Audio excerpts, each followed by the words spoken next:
Il-Ministru għall-Anzjanità Attiva Joe Etienne Abela ħabbar f'konferenza stampa li b'investiment ta' €1,000,000 is-sodod kollha fir-residenza San Vincenz de Paul saru elettriċi. Dan bilan li r-residenti issa huma komdi kemm jista' jkun u l-kura tkun dejjem waħda ta' eċċellenza. Dan l-investiment ta' €1,000,000 qed jiżgura li kull sodda ġewwa din il-faċilità kbira ta' San Vincenz de Paul issa hija mekkanizzata, elettrika. Dan ifisser li l-persuni anzjani li jużaw dawn is-sodod ħajkunu iktar komdi biex jiċċaqalqu fis-sodda imma anke biex joħorġu jew jidħlu fis-sodda. Il-Ministru spjega wkoll li minn din l-inizjattiva ma gawdewx biss l-anzjani imma wkoll dawk kollha li jieħdu ħsiebhom.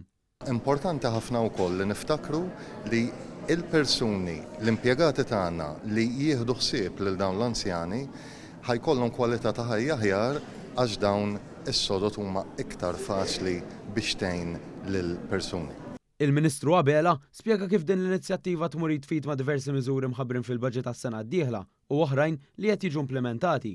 Fil-fatt, semma diversi miżuri fejn tidħol il-kura fit-tul u dik preventiva, fosthom screening għal kundizzjonijiet fl-għajnejn u fil-qalb, kif ukoll aktar speċjalizzazzjoni fil-kura mentali.